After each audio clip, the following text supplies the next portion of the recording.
ನಮಸ್ಕಾರ ಅಭ್ಯರ್ಥಿಗಳೇ ಮತ್ತು ಪಾಲಕರೇ. ಮೊರಾರ್ಜಿ ದೇಸಾಯಿಯ ಎರಡನೇ ಸುತ್ತಿನ ಕೌನ್ಸಿಲಿಂಗ್ ಅಂದರೆ ಎರಡನೇ ಸುತ್ತಿನ ಲಿಸ್ಟನ್ನು ಬಿಡುಗಡೆ ಮಾಡಿರುವಂಥದ್ದು. ನೀವು ನಿಮ್ಮ ಲಿಸ್ಟ್ಗಳನ್ನು ನೀವು ನೋಡ್ಕೊತಾ ಇದ್ದೀರಿ ಅಂತ ಅಂದ್ಕೊಂಡಿದ್ದೀನಿ.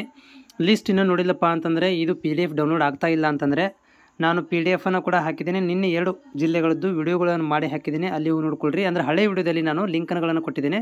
ಜೊತೆಗೆ ಹೇಗೆ ನೋಡ್ಕೋಬೇಕು ಫೋಟೋಗಳನ್ನು ಕೂಡ ನಾನು ಸಪ್ರೇಟ್ ವೆಬ್ಸೈಟಲ್ಲಿ ಕೂಡ ಹಾಕಿದ್ದೇನೆ. ಲಿಂಕನ್ನು ಕೂಡ ಇವಾಗ ನಾನು ಡಿಸ್ಕ್ರಿಪ್ಷನ್ ಕೊಟ್ಟಿರ್ತೇನೆ. ಒಂದು 12-13 ಜಿಲ್ಲೆಗಳದ್ದು ನಾನು ಫೋಟೋಗಳನ್ನು ಮಾಡಿ ಹಾಕಿದ್ದೀನಿ.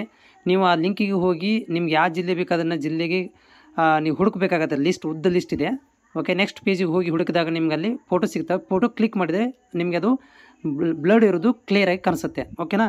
ಸೊ ಈ ವಿಡಿಯೋದಲ್ಲಿ ಏನು ಮಾಹಿತಿ ಕೊಡ್ತಾ ಇದ್ದೀನಿ ಅಂತಂದರೆ, ಇವಾಗ ನಮ್ಮ ಗೆಳೆಗೆ ಸೀಟ್ ಸಿಕ್ಕಿಲ್ಪ, ನಮ್ಗೆ ಗ್ಯಾರಂಟಿ ಅನ್ನಿಸ್ತಾ ಇಲ್ಲ. ಯಾಕಂದರೆ ಇನ್ನೂ ಒಂದೇ ರೌಂಡ್ ಬಾಕಿ ಇದೆ, 3rd ರೌಂಡು. ಈಗ 2ನೇ ರೌಂಡ್ ಬಂದುಬಿಟ್ಟಿದೆ.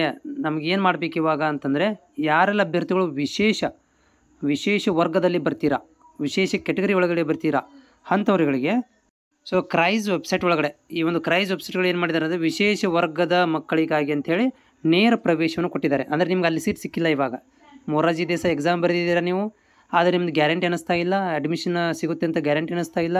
ಆದರೆ ನೀವು ವಿಶೇಷ ವರ್ಗದಲ್ಲಿ ಬರ್ತೀರಾ. ನಾನು ಈ ವಿಶೇಷ ವರ್ಗದ ಬಗ್ಗೆ ಒಂದು ವಿಡಿಯೋ ಕೂಡ ಮಾಡಿ ಹಾಕಿದ್ದೀನಿ. ಹಿಂದಿನ ವಿಡಿಯೋದಲ್ಲಿ ಕೂಡ ಯಾರೆಲ್ಲ ನೀವು ನೋಡಿಲ್ಲ ಹೋಗಿ ನೋಡ್ಕೊಳ್ರಿ. ಓಕೆ, ಅಲ್ಲಿ ಏನಂದರೆ ವಿಶೇಷ ವರ್ಗದಲ್ಲಿ ನೀವು ಬರ್ತಾ ಇದ್ದರೆ ಅಂಥವ್ರುಗಳು ಇಲ್ಲಿ ಅರ್ಜಿಯನ್ನು ಸಲ್ಲಿಸಬಹುದು. ಅಂದರೆ ಇಲ್ಲಿ ಕೂಡ ಏನಾದಾವ ಅಂದರೆ 50% ಸೀಟ್ ಇರ್ತಾವೆ ವಿಶೇಷ ವರ್ಗದ ಅಭ್ಯರ್ಥಿಗಳಿಗೆ. ಅಂದರೆ ಅಲ್ಲಿ ನಿಮಗೆ ಸೀಟ್ ಸಿಕ್ಕಿಲ್ಲ ಅಂದರೆ ಇಲ್ಲಿ ನೀವು ಟ್ರೈ ಮಾಡ್ಬೋದು. ಇಲ್ಲಿ ಅಪ್ಲಿಕೇಶನ್ ಹಾಕಿ, ಲಿಂಕ್ ಓಪನ್ ಇದೆ. ಲಿಂಕ್ ಹೆಂಗೆ ಇದನ್ನು ಮಾಡಬೇಕಂತ, ಅಪ್ಲಿಕೇಶನ್ ಹೆಂಗೆ ಹಾಕಬೇಕಂತ ಕೂಡ ನಾವು ಮಾಹಿತಿನ ಕೊಟ್ಟಿದ್ದೇನೆ ಅಲ್ಲಿ ವಿಡಿಯೋನ. ಓಕೆನಾ. ಇದನ್ನು ಕೂಡ ನೀವು ಟ್ರೈ ಮಾಡಿ ನೋಡಿ.